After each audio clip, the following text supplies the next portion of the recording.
Assalamualaikum warahmatullahi wabarakatuh. Jumpa lagi di channel Dr. IT Food Farm, channel yang konsisten membahas tentang rawatan murai batu lomba dan penangkaran dunia burung. Tema kali ini, teman-teman, kita ingin membahas mengenai murai batu kenapa tidak kerja maksimal dan tidak mengeluarkan materi saat di lomba. Dia cenderung diam dan hanya bengong atau ngetem. Nah, ini bagaimana cara menyelesaikannya? Kita bedah setelah pariwara berikut ini.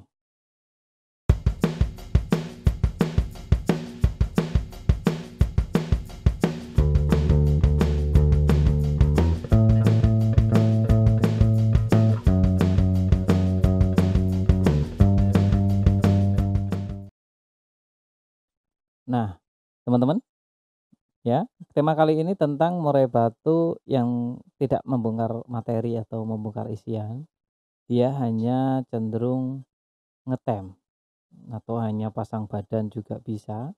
Lalu bagaimana agar murai batu ini mau membongkar isian neken lawan? Nah, sebelum kita mengotak-atik ya, ngotak-atik gatuk, teman-teman perlu pahami dan perlu cermati, murai batu yang kita pelihara haruslah menggunakan metode manpack. Ya, ini ada 5: mental, nutrisi, perawatan, emosi atau ego ya, dan karakter. Nah, ini harus dilengkapin. Yang pertama tentang mental. Mental itu wajib dan pondasi dasar ketika kita melombakan burung murai batu. Oleh karena itu teman-teman, untuk murai batu yang tidak neken lawan, teman-teman bisa pahami bahwa, murai batu ini kemungkinan besar jika memang sudah memiliki terahan yang bagus ya. Tapi kenapa dia tidak neken lawan, ada banyak faktor atau banyak hal-hal yang memungkinkan. Silakan teman-teman cari, kira-kira hal apa yang menyebabkan murai batunya tidak mau mengeluarkan materi ini. Tapi perlu dipahami, ya, perlu dipahami dan dicermati bahwa teman-teman sudah menggunakan metode manpack ya. Silakan lihat metode manpack itu apa aja. Ada mental, nutrisi, perawatan, ego atau ambisi, dan karakter. Nah, itu ya, teman-teman harus memahami itu dulu. Mari kita kupas tuntas kenapa murai batunya tidak kunjung mengeluarkan materi. Yang pertama, burung sudah terah. Oke, kita anggap semua burung yang kita rawat sudah memiliki terah yang bagus. Karena kalau ada salah satu di antara kita memelihara tapi dia tidak memiliki terah yang bagus atau masih tanda tanya bingung, ini burungnya terahnya bagus apa enggak, lalu teman-teman lanjut ke opsi selanjutnya, maka nanti akan kesusahan. Teman-teman tidak akan pernah menemukan titik di mana dia on fire top perform untuk neken lawan. Ya, ini bisa dicatat dan garis bawahi ya, perlu dipahami juga. Jadi sebaiknya kalau teman-teman ragu, coba evaluasi lagi. Benar nggak burung murai batu teman-teman ini memiliki mental yang bagus? Karena kalau mentalnya masih ragu-ragu terus lanjut pencarian kenapa dia tidak neken lawan, itu akan percuma dan sia-sia. Nanti akan membuang-buang waktu, ya. Akan membuang-buang waktu. Percaya sama saya, nanti malah waktu yang terbuang itu akan jauh lebih mahal daripada kita mengganti murai batu yang bermental bagus atau mengganti murai batu yang baru. Nah, tapi kalau teman-teman mau sabar dan mau, eee, mengganti waktu dengan kesabaran, ya silahkan dilanjut ya, heeh. Tapi saya kira nanti teman-teman akan pusing dan kesusahan sendiri. Oke, terah yang bagus, anggaplah semua sudah memiliki terah yang bagus. Kalau terahnya sudah bagus semua, lantas murai batunya tetap tidak mau mengeluarkan materi, coba dicatat harian ya. Harian gimana? Ya, selama 1 bulan terakhir gimana perawatan harian?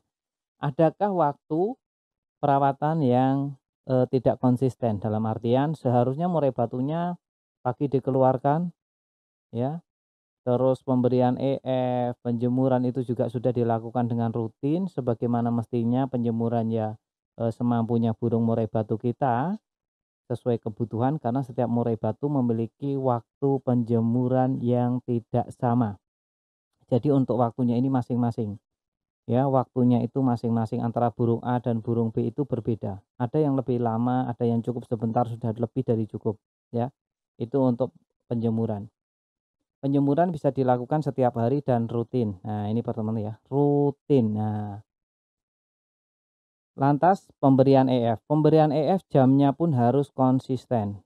Jadi jangan berharap teman-teman ya, jangan berharap lebih. murai batu yang pemberian EF-nya tidak konsisten, tapi bisa berharap moncer atau lebih baik dari yang lain. Mungkin kalau pas hokinya bisa, tapi kecil kemungkinan teman-teman. Karena di murai batu tidak ada yang tidak mungkin. Mungkin saja terjadi. Tapi kalau untuk konsisten juara dan murainya selalu perform dengan perawatan yang mohon maaf tidak konsisten, kayaknya berat ya. Mungkin ada tapi berat sekali dan ini tidak boleh untuk ditiru ya. Kalau mau juaranya konsisten ya perawatan juga harus konsisten, karena kalau otak-atik EF ini mempengaruhi tentang kinerja burung ya. Hati-hati ya, hati-hati tentang emosi juga ngaruh, tentang birahi juga pasti. Tapi di sini saya tidak akan membahas tentang birahi dan emosi. Yang ingin saya bahas tentang perawatan murai batu harian. Yang penting konsisten dulu. Kalau sudah konsisten murai batunya diharapkan bisa moncer. Nah itu pasti. Nah ini tentang penyetutan. H-1, H-2. Kalau teman-teman mainnya di skala latberan aja, kita yang baru mulai aja teman-teman. Kalau skala latberan di pinggiran itu tidak membutuhkan H-2 atau H-3 ya untuk eh, settingan murai batu. Akan tetapi terkadang murai batu juga memiliki masing-masing karakter. Jadi ada aja. Tapi untuk mayoritas ya dia hanya membutuhkan waktu H-1 ya, H-1 dia mulai melakukan penyetutan atau peningkatan EF. Yang mana biasanya EF-nya tadi itu,